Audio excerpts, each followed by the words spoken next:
இது எழுதுகிறவன் படைப்பாளி, பேசுகிறவன் அவனுக்கு என்று ஒரு எல்லை இருக்கிறது.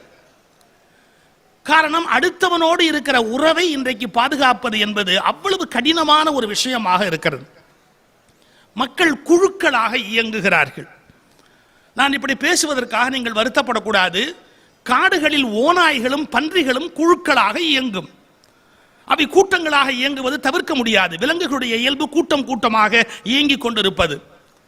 ஆனால் விலங்கிலிருந்து வேறுபட்ட மனிதனுடைய உண்மையான அடையாளமே கூட்டமாக தன்னை சிந்திப்பதிலே இருந்து கருத்தளவில் இது சரி இது தவறு என்று பிரித்து சிந்திப்பதுதான் விலங்கிலிருந்தே மனிதனை வேறுபடுத்தி இருக்கிறது.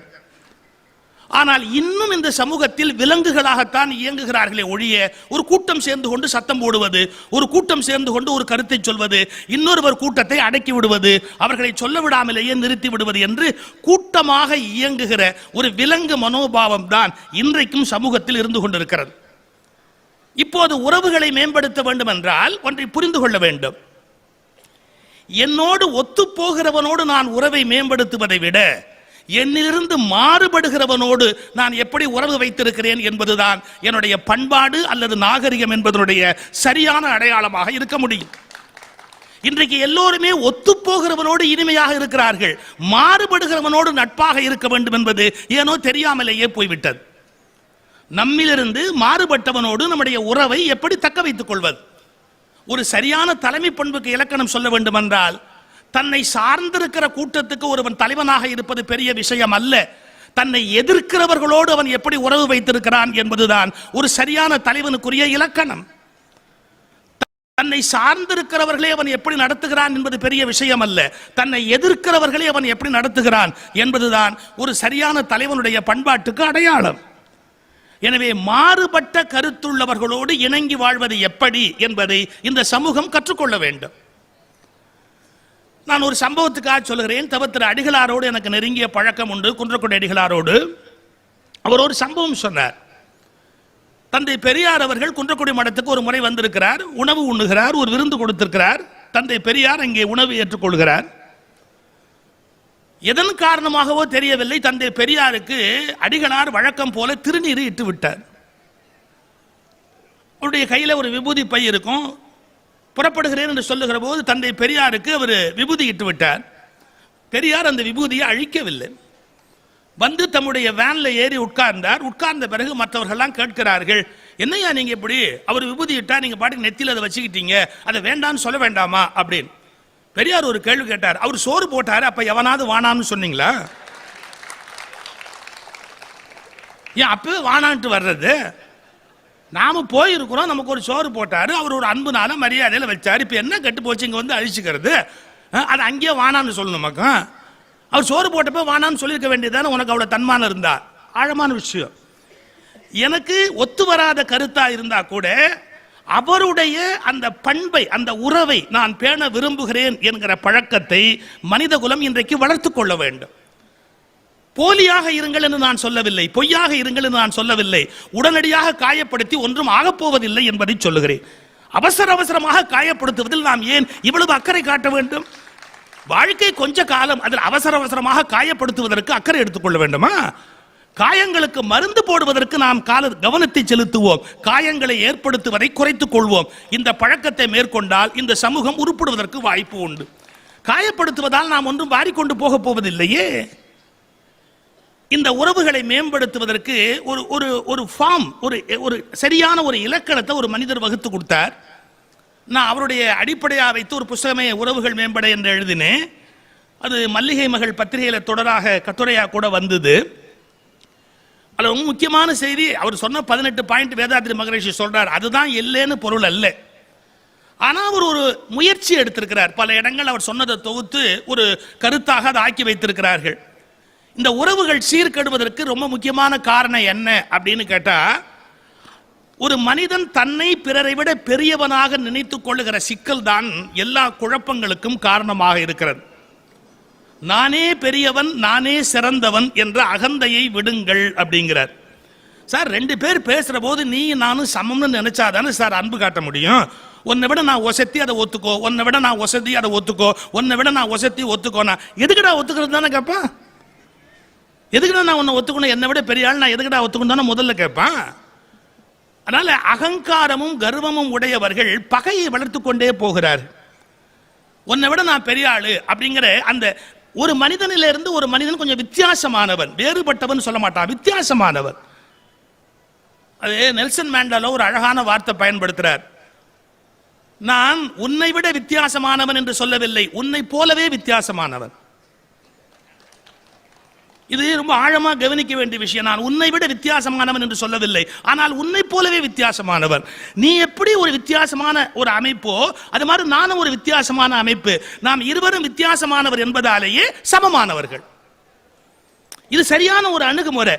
நீ என்ன மாதிரியே இருக்கணும் கட்டாயம் கிடையாது, நான் உன்ன மாதிரியே இருக்கணும் கட்டாயம் கிடையாது. ஆனா நம்ம வேறுபட்டுக்கிறோங்கிறத புரிஞ்சுக்கிட்டு சமமா இருக்கலாம்.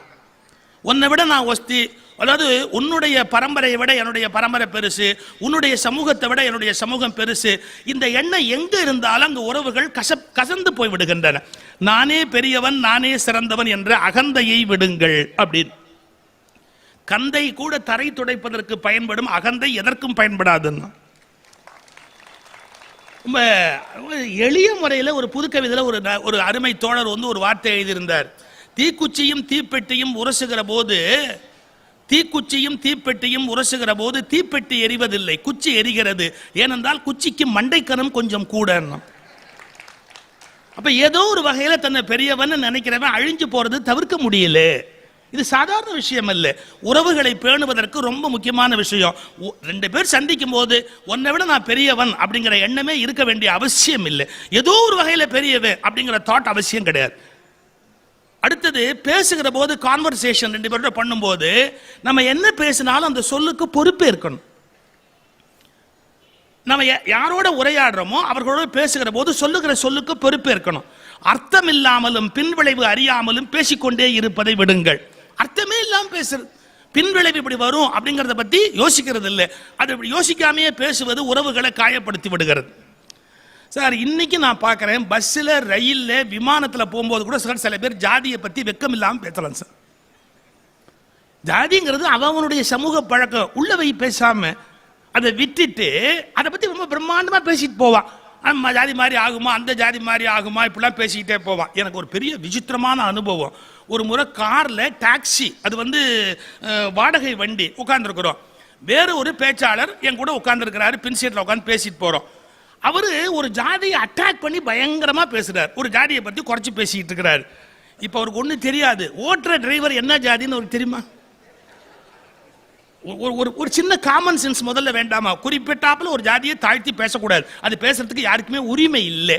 அப்ப நம்ம எங்க இருக்கிறோம்? ஒரு பொது இடத்துல இருக்கிறோம். அப்படி இருக்கும்போது இதை பேச உனக்கு ஒரு அபிப்பிராயம் இருக்கலாம், தனிப்பட்ட முறையில் அவன் மனசுல அந்த அபிப்பிராயமே பண்பாடு இல்லாததுதான். ஆனா அந்த அபிப்பிராயத்தை 10 பேருக்கு முன்னாடி வெக்கம் இல்லாம சொல்றப்பார், அந்த தைரியத்தை பார்த்தா எனக்கு ஆச்சரியமா இருக்கு.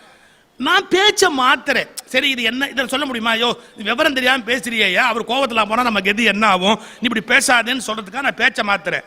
அவர் என்ன சொல்றாரு, ஏன் சம்பந்தம் இல்லாம பேசுறீங்கன்றார். என்ன, அவர் ரொம்ப சம்பந்தமா பேசிக்கிட்டு இருக்கிறாரா, நான் சம்பந்தம் இல்லாம பேசிக்கிட்டு இருக்கிறாரா?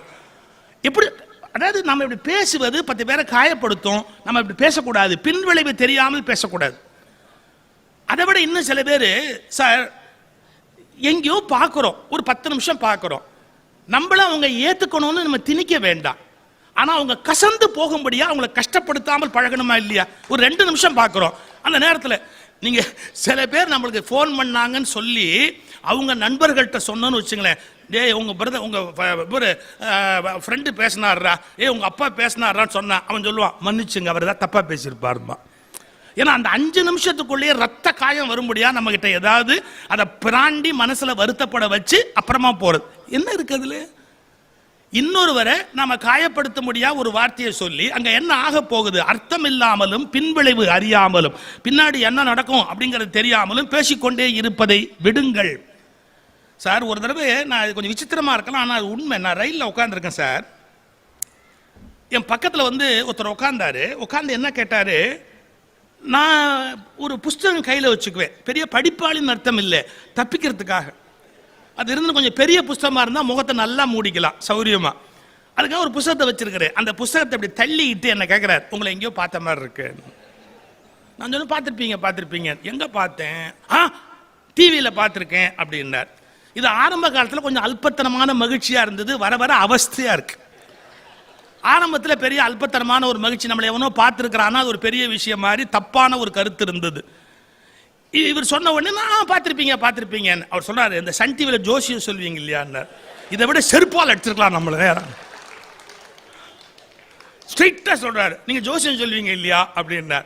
இல்லைங்க, ஜோசியம்லாம் சொல்கிற எனக்கு அந்த அறிவெல்லாம் கிடையாதுங்க, நான் சொல்கிறது இல்லை. அப்போ நான் எங்கே பார்த்துருக்கிறேன்? நீ எங்கேயோ பார்த்துருப்பேன்.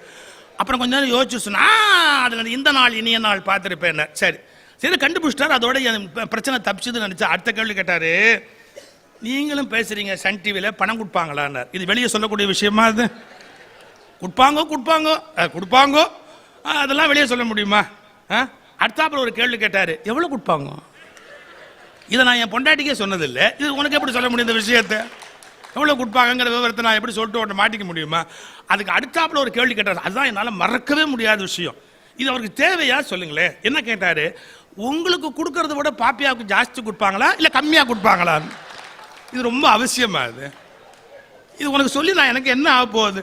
அர்த்தம் இல்லாமலும் பின்விளைவு. சார், எந்த அளவுக்கு ஒருத்தட்ட பேசலாம்னு ஒன்று இருக்கு சார். இப்போ பார்க்குறோம், பொதுவான இலக்கியத்தை பேசலாம், கவிதையை பேசலாம், மொழியை பேசலாம், நாட்டோட அரசியல் கூட அதிகமாக பேசக்கூடாது. எவன் எப்போ போட்டு சொல்வான்னு தெரியாது.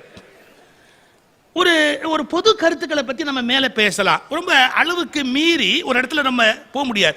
அதாவது ரொம்ப வருஷம் பழகினவன் நம்முடைய உறவுக்காரன், திருக்குள் முன்சாமின்னு ஒரு பேச்சாளர் இருந்தார். அவர் சொல்வார், வீட்டுக்கு யாராவது வந்தால் வாங்க அப்படின்னு அந்த வீட்டம்மா சொல்லும். வீட்டுக்குள்ள கதவை திறந்துட்டு வாங்க அப்படின்ட்டு அந்த வீட்டம்மா உள்ளே போயிடும். சார், அருமையான விஷயம் சொல்வார். அந்த அம்மா சமையல் கட்டில் போய் நின்று திரும்பி பார்த்தா இவன் அங்கே நின்னானாம். யாரு? வீட்டுக்கு புதுசாக வந்தவன் வாங்க அப்படின்னு அந்த அம்மா சொல்லிட்டு உள்ளே போன உடனே பின்னாடியே போய் அந்த அம்மா சமையல் ரூமில் போய் பார்த்து திரும்பி பார்த்தா திடுக்கு இவன் நிற்கிறான். ஏன்னாங்க இங்கே வந்து நிற்கிறீங்க, நீங்கள் தான் வாங்கன்னு சொன்னீங்களே நானும். அது சொல்லிட்டு திருக்குள்ளாட் சொல்வாரு, உன்னை வாங்கன்னு சொல்லுவாங்கப்பா, ஆனா உன் எல்லை என்னன்னு உனக்கு தான்ப்பா தெரியணும்னு. இது சாதாரண விஷயம் இல்லை. நீ முன்ன பின்ன தெரியாதவனா இருந்து வாங்க அப்படின்னா வாச வரைக்கும் வாங்க. நீ ஏற்கனவே பழகின நண்பன் அல்லது உறவினன் வாங்க அப்படின்னா இந்த ஹால் வரைக்கும் வாங்க அப்படின்னு அர்த்தம். ரொம்ப காலம் பழகின நெருக்கமான ஒரு உறவு வாங்க அப்படின்னா கிச்சன் வரைக்கும் வாங்க அப்படின்னு அர்த்தம். வாங்க என்ற வார்த்தை பொது, ஆனால் எல்லை என்ன என்பது யாருக்கு சொல்லப்பட்டதோ அவன் தெரிந்து கொள்வதுதான் உண்மையான ஒரு பண்பாடு, ஒரு நாகரிகம். அதே மாதிரி நம்ம பழகுறோம், முதல் தடவையா பழகுறோம் என்ன பேசலாம், 30வது தடவையா பழகுறோம் என்ன பேசலாம், நிறைய சோகங்களை ஒருத்தர் பகிர்ந்திருக்கிறோம், அழுகையை பகிர்ந்திருக்கிறோம், கோபத்தை பகிர்ந்திருக்கிறோம்னா அப்ப அதுக்கு என்ன வேணாலும் பேசலாம் இல்லையா? எனவே யாரோடு எவ்வளவு நேரம் பேசணும், எப்படி பேசுறத குறைச்சிக்கணும், எங்க எந்த செய்தியை பேசணும், எங்க பேசாம இருக்கணும், இதை தெரிந்து கொள்ளுகிற போது உறவுகள் பலப்படுகின்றன. சில நேரங்களில் சில சங்கடங்களை சந்தித்துத்தான் ஆக வேண்டும். இது வந்து ஒரு பெரிய விஷயம் சார். நாம் இந்த உறவுகளை காப்பாற்றுறதுக்காக பின்பற்ற வேண்டிய, புரிந்து கொள்ள வேண்டிய ஒரு சங்கத். நீங்க எந்த கஷ்டமுமே எனக்கு இருக்கக்கூடாது அப்படின்னு நம்ம நினைச்சோம்னா இந்த உலகத்துல நம்மால இருக்கவே முடியாது. எந்த ஒரு விஷயம் நமக்கு வேணும் அப்படின்னாலும் சில சங்கடங்களை சகிச்சுக்கிட்டு தான் இந்த உலகத்தில் நாம இருந்து ஆகணும். ஒரு செய்தி சொல்றேன். நீங்க தொலைக்காட்சியில் ஒரு நிகழ்ச்சி பார்க்கணும்னு நினைச்சீங்க வச்சுங்க, அதுவே அப்படி ஒரு எண்ணம் வரக்கூடாது. அப்படி ஏதோ வந்துருச்சுன்னு வச்சுங்க, ஒரு தொலைக்காட்சியில் ஒரு நிகழ்ச்சி பார்க்கணும் அப்படின்னு நம்ம முடிவு பண்ணிட்டோம்னா அதில் விளம்பரத்தை நீங்க சகிச்சு தான் ஆகணும். ஏன்னா ஒரு 2 வரி ஆன உடனே ஒரு விளம்பரம் போடுவான், ஒரு 3 வரி ஆன உடனே மறுபடியும் ஒரு விளம்பரம் போடுவான். அவனுக்கு சீரியல் இருக்கிற கதை முக்கியம் இல்லை, விளம்பரம் தான் முக்கியம். அது இல்லாட்டி அவனால் அந்த இன்ஸ்டிடியூஷன் நடத்த முடியாது. அவன் விளம்பரம் போடுவான். இப்ப விளம்பரம் பார்க்கும்போது எரிச்சல் படுறதா இருந்தா அவன் டிவி சீரியல் பார்க்க முடியுமா? இல்ல டிவியில் ஏதாவது ஒரு ப்ரோக்ராம் பார்க்க முடியுமா? முடியாது. எந்த விஷயத்தை நீங்க அனுபவிக்கிறதா இருந்தாலும் அதுக்குன்னு சில சங்கடங்கள் உண்டு, அதை நம்ம சகிச்சுக்கிறதுக்கு தயாரா இருக்கணும். அது மட்டும் இல்லை, நம்ம ஒரு பொது இடத்துக்கு வரோம், 10 பேர் 10 விதமா பிஹேவ் பண்ணுவாங்க. ஒரு அந்த இடம் நமக்கு சௌரியமா இருக்காது, பலவிதமான சிக்கல்கள் அங்கே ஏற்படுறதுக்கு வாய்ப்பு உண்டு, பொறுத்துக்கணும். நான் ஒரு சம்பவம், ரயிலில் பயணம் பண்ணுறேன், எனக்கு அப்பர் பர்த்து. நான் முதல்லலாம் லோயர் பர்த்துன்னு கேட்பேன். எவ்வளவு கேட்டு எடுத்தாலும் நான் அதில் படுக்க முடியாது. நான் எவ்வளவோ ரிக்வஸ்ட் பண்ணி எடுத்திருந்தாலும் ஒரு வயசானவர், என்னை விட வயசானவர் வந்து நீங்கள் மேலே படுத்துங்க அப்படிம்பார். வேறு வழியே கிடையாது, நம்ம உடனே நம்ம மேலே போயாகணும். நல்ல வேளை ரொம்ப மேலே போய் சொல்லலை, இதோட நிறுத்திக்கிறாருன்னு சந்தோஷப்பட வேண்டியது தான். எனக்கு அப்பர் பர்த்து, கீழே ஒரு லோயர் பர்த்து. அந்த லோயர் பர்த்தில் ஒரு 2 மணி இருக்கும், ராத்திரி 2-2:30 மணி இருக்கும். ஒரு சத்தம் கேட்டது. ஒரு மாதிரி யாரோ நச்சு நச்சுன்னு ஏதோ சத்தம் போடுற மாதிரி ஒரு சத்தம் கேட்டது. தூக்கம் கலைஞ்சு அப்படி எழுந்துச்சு அப்படி பார்த்தா ஒரு வயசான பாட்டி. இப்பெல்லாம் பாட்டி வயசான பாட்டின்னு சொல்லக்கூடாது, ஏன்னா எந்த பாட்டிக்கு வயசு ஆகிறது இல்லை. கிரேசி மோகன் நாடகம் போடுவார்ல, ஒரு தடவை சொன்னார், டே சிவம், நாங்களாம் வாடா போடான்னு பேசிக்கிறாள், டே சிவம் இப்போ எல்லா பொம்னாட்டியும் டை போட்டு அம்மாவாகவே இருக்கிறாளே ஒழிய ஒருத்தி கூட பாட்டி ஆக மாட்டேங்கிறாடான்னு. ஏன்னா இப்போ யாரும் ஒத்துக்கிறது இல்லை, அது மாதிரி தாங்க வயசாச்சுன்னு ஒத்துக்கிறது இல்லை. அந்த பாட்டி ஒத்துக்குச்சு, ஏன்னா அது அப்படியே வெள்ளை முடியல இருக்குது, ஒரு 80-78 வயசு இருக்கும். அந்த மாதிரி ஒரு பாட்டி அது படுக்கலை உட்காந்துருக்கு. அதுக்கு ரொம்ப ஏதோ வருத்தம். இந்த கொடுக்கறதுக்கு போர்வை இருவெல்லாம் கொடுப்பாங்க, பிளாங்கெட்லாம் போத்திக்கிறதுக்கு எல்லாத்தையும் எடுத்து ஏதோ குலதெய்வம் கும்பிட்ற மாதிரி அப்படி எடுத்து ஒரு ஓரமாக வச்சு அப்படியே சாபம் விட்டு திட்டிக்கிட்டு இருக்கு. எது அந்த துணி தலகாணி எல்லாத்தையும் ஒரு ஓரமாக வச்சு கோபத்தில் சாபம் விட்டு விளங்குவியா நீ அப்படி திட்டிக்கிட்டு இருக்கு. எனக்கு ஒன்றும் புரியல, என்ன பாட்டி என்ன கோபம், ஏன் இப்படி பேசுறீங்க அப்படி. அது ஒரு கேள்வி கேட்டுச்சு. அந்த பக்கத்து பெர்த்தில் ஒருத்தர் படுத்திருக்கிறார், அவரை காமிச்சு, இந்த நாசமாக போகிறவங்க விடுற குரட்டையை பார்த்தியா, இதில் மனுஷன் தூங்க முடியுமா, மனுஷன் தூங்க முடியுமா அப்படின்னு ஒரு கேள்வி கேட்டு. அவ்வளோ நேரம் நான் தூங்கியிருக்கேன். அப்போ அது என்னை பற்றி என்ன அபிப்பிராயத்தினக்கோ தெரில. மனுஷன் தூங்க முடியுமா அப்படின்னு எரிச்சலில் கேட்டுட்டு பார் எப்படி விடுறான் பார் அப்படின்னு. நான் சொன்னேன், அவன் பணம் கொடுத்து பர்த் எடுத்துருக்கிறான், அவன் சொந்த செலவில் குரட்டை விடுறான். நீங்கள் அதை கேட்கறதுக்கோ நான் அதை விசாரிக்கிறதுக்கோ நமக்கு ரைட் கிடையாது. அவன் பாட்டுக்கு அங்கே படுத்துருக்கிறான், நீங்கள் பாட்டு இங்கே படுத்துக்க வேண்டியது. நான் சொல்கிறது சின்ன விஷயமா தெரியலாம், இப்போ உங்களுக்கு சிரிப்பா வரலாம், ஆனால் நம்ம யோசிக்கணும். நமக்கு பிடிக்காத ஒரு செயலை ஒருவர் செய்தால் அவர்களை வெறுப்பதற்கு நமக்கு உரிமை இல்லை. நமக்கு பிடிக்காத ஒரு செயலை நம் பக்கத்திலேயே இருந்து ஒருவர் செய்தால் அவர்களை வெறுப்பதற்கு நமக்கு உரிமை இல்லை. இதை மனித சமூகம் இன்னும் புரிஞ்சுக்கல. அவங்களுக்கு ஒரு சில உரிமை இருக்கு. அந்த பாட்டிக்கு கோவம் வருது, அது சொல்லுது, பாரு எப்படி கொட்ட விடுறான் பார், மனுஷன் தூங்க முடியுமா இதுல அப்படின்னு. நான் ஒரு 2 நிமிஷம் அதை எப்படி உத்து பார்த்துட்டு கடைசியா சொன்னேன், இது நீங்கள் ஒன்றும் தடுக்க முடியாது, அது அவர் சௌரியத்தை பொறுத்தது, ஆனால் நீங்கள் அந்த குரட்டையை கொஞ்சம் கூர்த்து கவனிங்கன்னு. நான் கொஞ்சம் ஓஷோ படிப்பேன். ஓஷோ சில விஷயங்கள் நிறைய நல்ல விஷயம் சொல்லி கொடுத்துருக்கிறாரு. அதில் ஒரு இடத்துல ஒரு கருத்து ஒன்று சொல்லி கொடுத்துருக்கிறார். எப்படின்னு கேட்டால், நமக்கு பிடிக்காத ஒரு விஷயம் நடக்கிற போது, பாருங்களேன், நமக்கு பிடிக்காத ஒரு விஷயம் நடக்கிற போது அதில் இத்தினோண்டு பிடிக்கிற விஷயம் இருக்குமே, அதில் கான்சென்ட்ரேட் பண்ணுங்கிறார். நமக்கு சுத்தமாக பிடிக்காத விஷயம் நடக்கிற போது அங்கே நடக்கிற இத்தினோண்டு பிடிச்ச விஷயம் இருக்கு இல்லையா, அதில் கான்சென்ட்ரேட் பண்ணி உன் மைண்டு அமைதியாயிடும் அப்படிங்கிறார். சைக்கலாஜிக்கலாக அது கரெக்டு. ராமகிருஷ்ண பரமஹம்சரை டெய்லி ஒருத்தன் திட்டிட்டு போவான், கண்ணா பின்னாடி திட்டுவான், அவர் ஒன்றுமே சொல்ல மாட்டார், பேசாமல் இருப்பார். திடீர்னு ஒரு நாள் சொல்கிறாங்க அவன் இறந்து போயிட்டான் அப்படின்றாங்க. இங்கே உங்களை டெய்லி சத்தம் போட்டு திட்டுவார், அவன் செத்து போயிட்டான் அப்படின்னாங்க. அப்போ ராமகிருஷ்ணன் என்ன கேட்டார் தெரியுமா, யாரு நல்ல வெள்ளை வெள்ளையில ஜம்முன்னு ஒரு வேஷ்டி, அந்த கருப்பு கரை போட்டு ஜம்முன்னு ஒரு வேஷ்டி கட்டுவானே அவனான்னார். அதாவது அவன்கிட்ட இருக்கிறதுலேயே பெஸ்ட் குவாலிட்டி அந்த வேஷ்டி தான். அவர் எதை என்ஜாய் பண்ணியிருக்கிறார் அப்படிங்கிறதுக்கான ஒரு அடையாளம். இதெல்லாம் நான் படித்து வச்சிருக்கிறதுனால அந்த அம்மாவுக்கு போனா போதுன்னு இலவசமாக கிளாஸ் எடுத்தேன். பொதுவாக நான் அப்படி எடுக்க மாட்டேன், ஆனால் அன்றைக்கி இலவசமாக கிளாஸ் எடுத்தேன். அந்த பாட்டிக்கு என்ன சொன்னேன், பாட்டி நீங்கள் அதை கவனம் பண்ணுங்கள், அதில் நல்ல விஷயத்தில் கவனம் பண்ணிங்கன்னா உங்களுக்கு தூக்கம் வந்துடும். அவன் விடுற குரட்டையில் ஒரு சுவாரஸ்யமான பகுதி இருக்குது, அதை கவனிங்க. அது கேட்டுச்சு, குரட்டையில் என்ன பெரிய சுவாரஸ்யமான விஷயம் இருக்குன்னு. அந்த குரட்டை எப்படின்னு கேட்டிங்கன்னா, ஒரு சங்கீத கச்சேரி மாதிரி இருந்தது. இதில் பேஸ் உண்டு, மத்தியமம் உண்டு, அப்புறம் உச்சஸ்தாய்க்கு போய் அந்த குரட்டை அப்படியே காணாமல் போகுது. இதை நான் என்ஜாய் பண்ணுறேன், ஏன்னா எனக்கு கொஞ்சம் கொஞ்சம் சங்கீதம் கேட்டு பழக்கம். அதனால என்ன சொன்னேன், அது கேளுங்க, அந்த குரட்டை பாருங்க, இப்போ பேஸில் விடுறானா, இப்போ மத்தியமத்துக்கு வரானா, இப்போ பாருங்க உச்சஸ்தாய்க்கு அப்படி புஷ்ஷன் அப்படியே டக்குன்னு அப்படியே டிசப்பியர் ஆகும். நீங்கள் Y Gantt you enjoy it, நீங்கள் இதை ஏன் அனுபவிக்க கூடாதுன்னு நான் சொன்னேன். அந்த பாட்டி என்னை கேட்டது, என்னை கிண்டல் அடிக்கிறியா நீ கேலி பண்ணுறியா நீ, நானே வைத்தறிச்சல் இருக்கிறேன், என்னை கேலி நான் ஏன் உன்னை கேலி பண்ண போகிறேன், அதை தவிர ஒரு வழி கிடையாது, நீங்கள் அதை என்ஜாய் பண்ணுங்க பாட்டி, கொஞ்சம் என்ஜாய் பண்ணுங்க அப்படின்னு. அந்த பாட்டி ஒரு செகண்ட் இப்படி யோசிச்சுட்டு, சரி வேற வழி இல்லை, அது என்ன பண்ணுச்சு, இந்த ஜன்னலில் சாஞ்சிக்கிட்டு அந்த பாட்டி அவனை இப்படியே பார்த்தது. அதுக்கே சிரிப்பு வந்துருச்சு, லேசாக அந்த பாட்டி சிரிக்க ஆரம்பிச்சது. இன்னைக்கு ஒன்று சொல்கிறேன் பாருங்க, நம்ம உடல் இறுக்கமாக இருக்கிற வரைக்கும் நம்மளால தூங்க முடியாது, உடம்பு இளக்கமாக ஆயிட்டா தூங்கலாம். லைஃபே ரிஜிடிட்டி எலாஸ்டிசிட்டி ரெண்டில் தான் நிற்கிது. எப்பெல்லாம் ரிஜிடிட்டி வருதோ அப்பெல்லாம் அது பணம்னு அர்த்தம், எப்பெல்லாம் எலாஸ்டிசிட்டி வருதோ அப்பெல்லாம் உயிர் வாழ்கிற மனுஷன் அர்த்தம். இந்த எலாஸ்டிசிட்டிங்கிறது உடம்புல வரணும், ரிஜிடிட்டி இருக்கக்கூடாது. Even in thoughts, even in லைஃப்பில் பல விஷயங்களில் பிடிவாதமான ரிஜிடிட்டி இருக்கக்கூடாது, கொஞ்சம் எலாஸ்டிசிட்டி இருக்கணும். இப்போ நான் அதை சொல்கிறேன், இந்த எலாஸ்டிசிட்டிக்கு அந்த அம்மா போயிடுச்சு பாருங்க, அது தன்னை அறியாமல் அப்படியே அதை சாஞ்சது, தூங்க ஆரம்பிச்சது. இப்போ இந்த பாட்டி தூங்கிடுச்சு, அதை ஒரு 10 நிமிஷம் கவனிச்சது, தூங்கிடுச்சு. ஆனால் எனக்கு ப்ராப்ளம் ஸ்டார்ட் ஆச்சு. என்னன்னு கேட்டா, அவன் கொரட்டையாவது ஒரு ரித்தமிக்கா இருக்கு, இது சகிக்கவே முடியாது.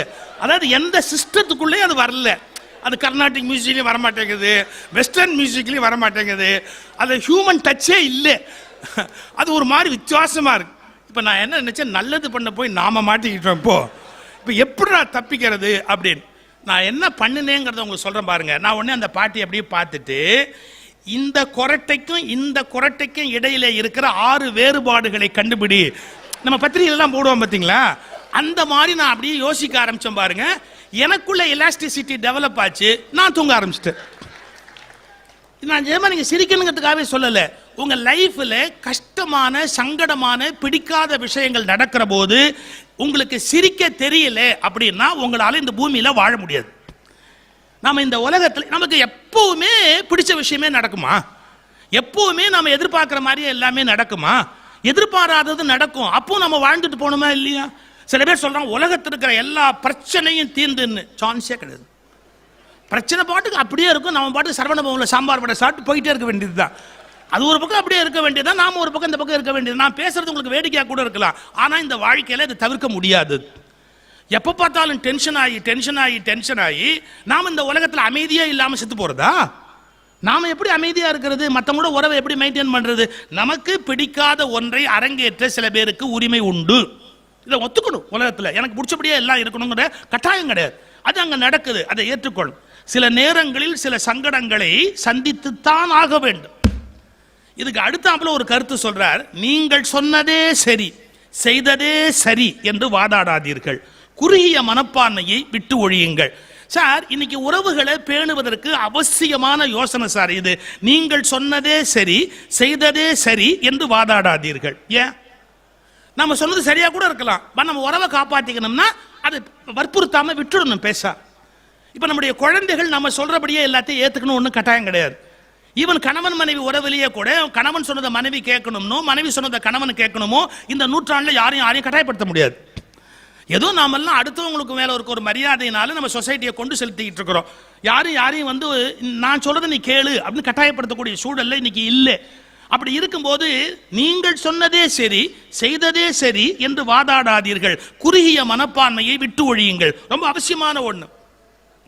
ரொம்ப மெச்சூர்டு பர்சனாலிட்டிஸ் என்ன பண்ணுவாங்க, சில விஷயத்தை வந்து அது வேற மாதிரி கையாளுவாங்க. ஒரு உதாரணம் சொல்றேன் பாருங்க.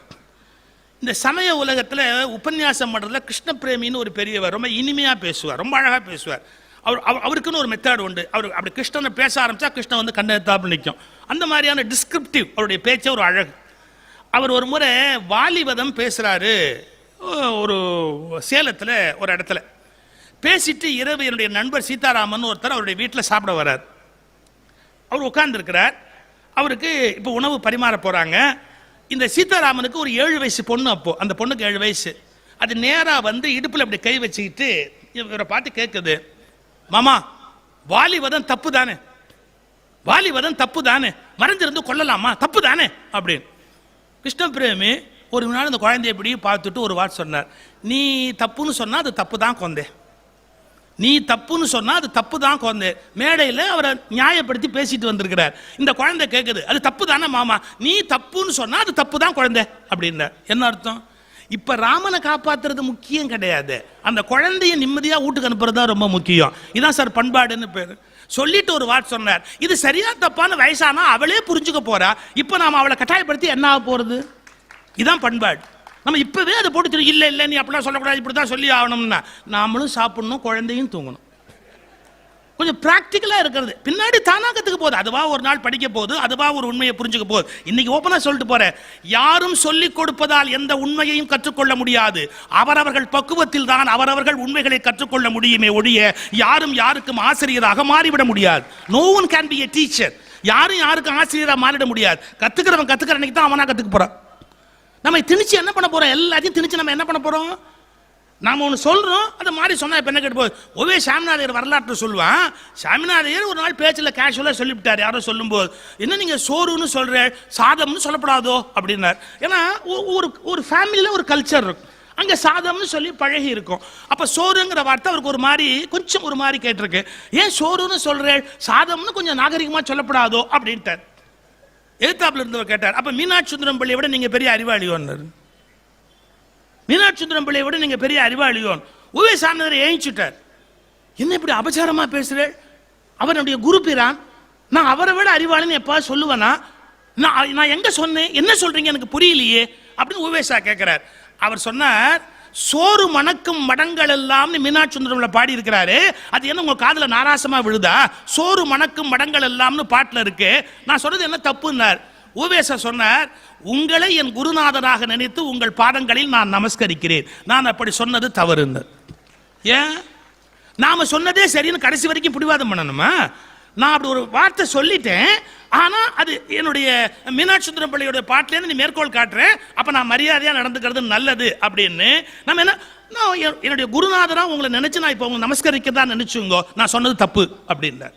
ஒன்னு தெரிஞ்சுக்கங்க, தன்னிலிருந்து தான் முரண்படுவதற்கு தான் அதிக ஆண்மை தேவை. மற்றவர்கள் கருத்திலிருந்து முரண்படுவதற்கு எந்த விதமான ஆண்மையும் தேவையே கிடையாது. நான் ஒரு 5 வருஷத்துக்கு முன்னாடி ஒன்று சொல்றேன், இன்னைக்கு நானே மாற்றி சொல்றேன்னா, சந்தர்ப்பம் சூழ்நிலை காரணம் அல்ல, ஐ ஹவ் பிகம் மெச்சூர்ட்னு அர்த்தம். சார் ஓஷோ தன்னைத்தானே கான்ட்ரடிக்ட் பண்ணி பேசுவார். அவர் முதல்ல ஒன்று பேசியிருப்பாரு, அப்புறம் அதையே கான்ட்ரடிக்ட் பண்ணி பேசுவார். அதை ஒருத்தன் கேள்வி கேட்கறான், see you are contradicting yourself. நீ உனக்கு நீயே முரணா பேசுறியே, நீ உனக்கு நீயே முரணா பேசலாமா, நீ பேசுறியா அப்படின்னு கேட்டான். அவர் சொன்னார், yes I am contradicting myself. நான் என்னிலிருந்தே நான் முரண்பட்டு பேசிக் கொண்டிருக்கிறேன். இவன் கேட்டான், why? because I am alive. இதை விட என்ன சார் சொல்ல முடியும்? because I am alive.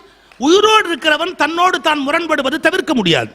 செத்து போனவர்கள் தான் தன்னிலிருந்து முரண்பட முடியாதே ஒழிய, உயிரோடு இருப்பவர்கள் தன்னிலிருந்து தான் முரண்படுவது தவிர்க்க முடியாது. அதுதான் வளர்ச்சி. ஆனால் நான் சொன்னதே சரி, நான் சொன்னதே சரி, நான் செய்ததே சரி என்று வாதாடாதீர்கள். அது உறவுகளை கசப்படைய செய்யும். கொஞ்சம் விட்டு கொடுத்து போனா என்ன கொஞ்சம் போகுது? நமக்கு உறவுகள் தானே சார் முக்கியம் எல்லாத்த விட. நீங்கள் சொன்னதே சரி, செய்ததே சரி என்று வாதாடாதீர்கள். குறுகிய மனப்பான்மையை விட்டு ஒழியுங்கள். அடுத்தது, உண்மை எது பொய் எது என்று விசாரிக்காமல் இங்கே கேட்டதை அங்கே சொல்லுவதையும் அங்கே கேட்டதை இங்கே சொல்லுவதையும் விடுங்கள். சின்ன விஷயம்தான். எத்தனை குடும்ப டைவர்ஸுக்கு போனது காரணம் என்னன்னா, எவனோ சொன்னதை நம்புறது, எவனோ சொல்றது நம்புறது. யாராவது யாரையாவது பற்றி சொல்லுவாங்க, அதை அப்படியே கேட்டுக்கிறது. இங்க கேட்கறது அங்க போய் சொல்றது, அங்க கேட்கறது இங்க போய் சொல்றது. சார், கேட்டதை சொல்றது அப்படின்னு ஒரு பழக்கம் இருக்கு பாருங்க, அதுவே நல்ல பழக்கம் இல்லை. இப்ப எங்களை மாதிரி பேச்சாளர்கள் பேசும்போது தப்பா ஒரு செய்தி சொல்லிட்டோன்னு வச்சுங்களேன், அது நிஜமாவே அந்த புத்தகத்தில் அப்படி இருக்கான்னு போய் யாரும் வெரிஃபை பண்ணாம அவரே சொல்லியிருக்கிறார் அது சரியா இருக்கும்னு ஆரம்பிச்சிருவாங்க. That is not correct. எத்தனை பெரிய மனிதனாக இருந்தாலும் யார் சொன்னதும் சரியாக இருக்க வேண்டும் என்ற கட்டாயம் கிடையாது. நினைவிலிருந்து சறுக்குவதற்கு எல்லோருக்குமே பலவிதமான காரணங்கள் இருக்கின்றன. சார், மெமரியிலேருந்து கோட் பண்ணும்போது கப்பருடைய பாட்டை சொல்லிட்டு என்று சேர்க்கிறான்னு சொல்றதுக்கு வாய்ப்பு இருக்கு. நம்ம வெரிஃபை பண்ணணும். அதை விட்டு நாமளே போய் அவரே சொல்லிட்டான்னு சொல்ல முடியுமா? சொல்லக்கூடாது. இதெல்லாம் நீங்க ஞாபகம் வச்சுக்க கூடாது. ஒரு நிமிஷம். எவ்வளவு பெரிய பெரிய பேச்சாளர்கள்லாம் they have committed blunders தெரியுங்களா? மேற்கோள் சொல்லும்போது தப்பா சொல்லுவாங்க. அவங்க அந்த நபர்கள் பேரை மாற்றி சொல்லுவாங்க, இல்ல வருஷங்கள் மாற்றி சொல்லுவாங்க. அதெல்லாம் பெருசா எடுத்துக்கூடாது. ஏன்? ரைட், இது ஒரு பெரிய பிடிவாதமா எடுத்துக்கொண்டு நம்ம கவலைப்பட வேண்டிய அவசியம். அதை இன்னொருத்தர் சொல்லக்கூடாது. உண்மை எது பொய் எது என்று தெரியாமல் விசாரிக்காமல் இங்கே கேட்டதை அங்கே சொல்வதையும் அங்கே கேட்டதை இங்கே சொல்வதையும் விடுங்கள். இது ஒரு படம் தான். சினிமாவில் ஒரு அருமையான வசனம். சூர்யா வந்து ஒரு சைல்டு சைக்காட்ரிஸ்டா வர்ற ஒரு கேரக்டர். இந்த குழந்தை கெட்ட வார்த்தை பேசுதும்பா. இந்த குழந்தை கெட்ட வார்த்தை பேசுது. எந்த குழந்தையும் கெட்ட வார்த்தை பேசாதுப்பா, கேட்ட வார்த்தை தான் பேசணும். பெரிய விஷயம். எல்லா குழந்தையும் கேட்கறத சொல்லு. மனித சமூகத்தோட இயல்பு. அதாவது என்ன பார்க்குதோ அதை செஞ்சு பழகும், என்ன கேட்குதோ அதை சொல்லி பழகும். நம்ம குழந்தைங்க நிறைய கெட்ட வார்த்தை பேசணும்னா ஸ்கூலுக்கு போயிட்டு வந்தோன்னு ஆரம்பிக்கும். ஸ்கூல்ல போய் நல்லதை கத்துக்குதோ இல்லையோ, எல்லாரும் பேசுற எல்லா கெட்ட வார்த்தையும் கத்துக்கிட்டு வந்து வீட்டில் அதை சொல்லி பார்க்கும். நாம என்ன பண்ண முடியும்? கேட்ட வார்த்தையை தான் குழந்தை பேசும். அது மனித குலத்தினுடைய இயல்பு. குழந்தையா இருக்கும் போது பேசலாம், வளரும் போது நம்ம வளர்ந்துருக்கிறோங்கிறதுக்கு அடையாளம் என்ன? அதை விடணும் இல்லையா? அடுத்தது, மற்றவர்களை விட உங்களையே எப்போதும் உயர்த்தி நினைத்து கர்வப்படாது. இது சேம் தான், ஃபர்ஸ்ட் பாயிண்ட்ல அப்படியே ரிப்பீட் ஆகுது. ஆனா இப்படிப்பட்டவங்க தான் பெரிய இடத்துல நிக்கிறாங்க. சார், ஏபிஜே அப்துல் கலாம் பாரத் ரத்னா மியூசிக் அகாடமியில ஒரு விருது வழங்கும் விழாவுக்கு வரார். மியூசிக் அகாடமி தான் நினைக்கிறேன். ஒரு விருது வழங்கும் விழாவுக்கு வரார். யாரும் ஒரு சிறந்த வித்வானுக்கு அவர் பரிசு கொடுக்கணும். அவர் ஏதோ தாளத்தில் வந்து நிபுணர் அப்படின்னு சொல்லி அவருக்கு பரிசு கொடுக்கணும். இவர் சென்ட்ரலில் உட்காந்துருந்தார். ஏபிஜே சென்ட்ரலில் உட்காந்துருந்தார். அந்த வித்வான் ஒரு ஓரத்தில் உட்காந்துருந்தார், இப்படி உட்காந்துருந்தார். இவருக்கு ஒரு கியூரியாசிட்டி, அது என்னன்னு கேட்டு தெரிஞ்சுக்கணும்னு ஆசை. சார், ஒரு பிரசிடென்ட் ஆஃப் இந்தியா புரோட்டோகால் என்ன சார்? தான் பக்கத்தில் இருக்கிற ஒருத்தரை நீங்கள் அங்கே போய் உட்காருங்க, அவர் இங்கே வர சொல்லுங்கன்னு சொல்கிறதுக்கு ரைட் இல்லையா? நீங்கள் அங்கே போய் உட்காருங்க, அவர் இங்கே வர சொல்லுங்க அப்படி சொல்கிறதுக்கு ரைட் இல்லையா? ஆனால் அவர் அதை செய்யலை சார். அவர் சீட்லேருந்து எந்திரிச்சு இவர் சீட்டுக்கு பக்கத்தில் வந்து உட்காந்துக்கிட்டு இவர்கிட்ட பேச ஆரம்பித்தார். கொஞ்சம் யோசிச்சு பார்க்கணும். தான் இருந்த இடத்திற்கு ஒருவரை சம்மன் பண்ணி அழைக்கக்கூடிய நிலையில் இருக்கிற ஜனாதிபதியாக இருந்தாலும் ஒரு கலைஞனிடத்தில் ஒன்றை கேட்கிற போது அவன் பக்கத்தில் போய் உட்கார்ந்து கேட்க வேண்டும் என்ற மரியாதை அந்த பெரிய மனிதனுக்கு தெரிந்தது. நான் பெரிய ஆள்னு நினைக்கலையே. இது நான் ஏதோ கேள்விப்பட்ட செய்தியாக இருந்தா கூட அது ஏதோ புஸ்தகத்தில் வந்ததுன்னு நினைப்பேன். எனக்கு சொந்த அனுபவம். திருப்பூர் கம்பன் விழா மேடையில் வந்து பாரத ரத்னா அப்துல் கலாம் உட்கார்ந்துருக்கிறாரு. 6லேருந்து 7 அவர் பேசிட்டு போனதுக்கப்புறம் 7லேருந்து 8:30 எனக்கு பேச்சு. நான் கீழே உட்காந்துருக்கிறேன். அழைப்பை இப்படியே பார்த்துட்டு சுகிசுவ எங்கே இருக்கிறாரு அப்படின்னு கேட்டார். இந்த எதிரில் இருக்கிறார் சார். ஒரு வினாடி நம்ப முடியாதது, உட்கார்ந்துருந்தவர் எந்திரிச்சு கும்பிட்டார். நீ உட்காந்தே கும்பிட்டா என்ன குறைஞ்சு போகுது அவருடைய ஸ்டேட்டஸுக்கு? உட்கார்ந்துருக்கிற அங்கேருந்து எந்திரிச்சு கும்பிடுறாரு. அப்போ ஆடியன்ஸ் இருக்க நம்ம எந்திரிச்சு தானே கும்பிட்டாகணும். எந்திரிச்சு கும்பிட்டதுக்கு அப்புறம் அவர் மேடைக்கு கூப்பிடுங்க அப்படின்னார். அவர் மேடைக்கு வர சொல்லுங்க அப்படி. சரி, அவர் அழைச்சதுக்கு அப்புறம் என்ன மேடைக்கு கூப்பிட்டாகணும். என்ன மேடைக்கு உடனே கூப்பிடுறாங்க. அடுத்த ப்ரோக்ராம் தான். ஆனால் மேடைக்கு கூப்பிட்டாங்க. நான் படியேறி வந்த உடனே உட்கார்ந்துருந்தவர் எந்திரிச்சு கை குலுக்கிட்டு உட்கார்ந்தார். இதெல்லாம் நினைச்சு பார்க்க முடியுமா? இன்னைக்கு ஏன் அவர் இன்னைக்கும் ஒரு உலக மரியாதையா நினைச்சு பார்க்குது அப்படின்னா, நாற்காலிகளை விட தன்னை எவன் பெரியவன் என்று புரிந்து வைத்திருக்கிறானோ, மனிதத்தன்மையோடு நடக்கிறானோ, அவனை உலகம் உள்ளவரை மறக்க முடியாது.